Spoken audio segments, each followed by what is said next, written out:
If you're a post-transplant patient, how do you want to be treated? That's the topic of today's discussion, so stay tuned.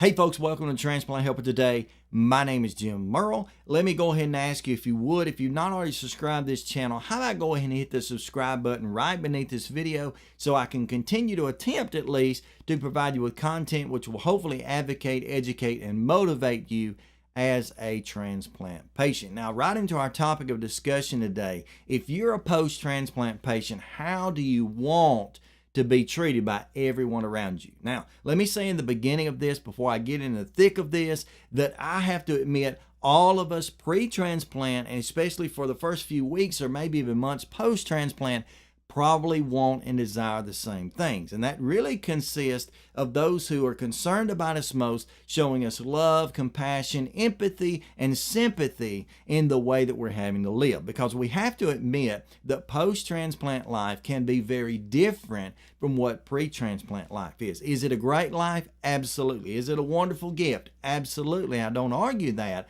But at the same time, there are many changes that we have to make post-transplant. For example, sometimes our diets, our exercise programs, the way that we handle being around sickness, of course, all the medications that have been added, that sort of thing can really change our lives and can really impact it in a big way. But while that process is going on, especially in the beginning part of it, we need, again, sympathy, empathy, compassion, love, all that concern being shown to us from our friends and family members and those who we encounter on a daily basis. But if you're like I am, and like so many, which one I'm going to represent in just a moment, there comes a point, I don't know if it's a certain day or just a period of time post-transplant, where honestly, what we really want is just to be treated, this is a surprise, but just to be treated as normal. That's right, I said it. I want to be treated as normal as a transplant patient by those around me. You say, now wait a minute, how can they do that? Because you're actually not normal. As I just mentioned, there's going to be a lot of changes in my life post-transplant and have been. How is that normal? Well, it's normal because I want it to be. It's normal because mentally I need to feel normal. I need to fit in. I need to be a part of the crowd, a part of the group, maybe like I was in years gone by. And so one of the things we can do for one another, especially as transplant patients, as we interact, is that we can have discussions outside of transplant life. One of the biggest things our family members, our friends, our loved ones, our acquaintances especially need to do for us also is just to have regular old conversations.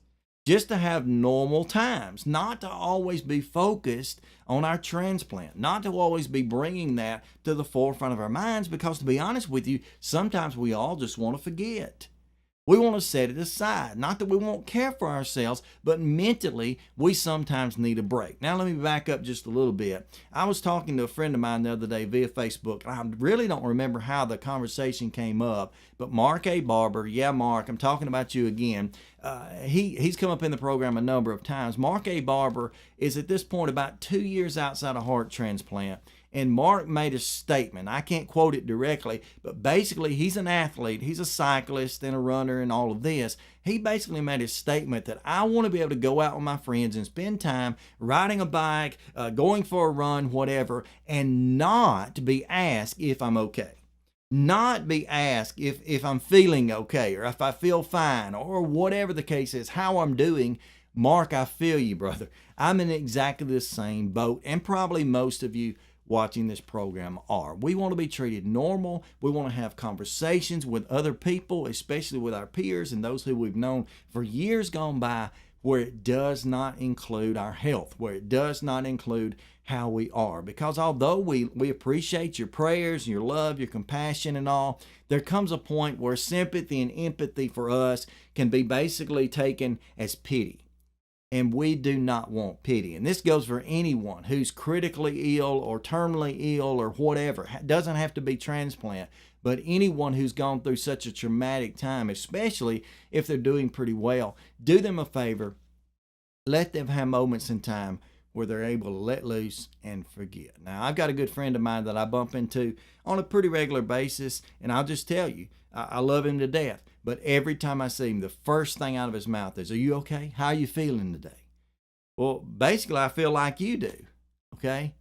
And I want to be treated like you also. Now, if you've kind of connected with me on this, and I assume most of you have, how about go ahead and comment below this video? I'd love to hear about your experiences. I'd love to hear how you want to be treated as a transplant patient. Do you still want the sympathy and empathy and all that? Or would you like to just have a few days, a few moments in life when you're treated like a normal person, where you can let go and forget? I think the most of us would fall on the latter, but comment below the video.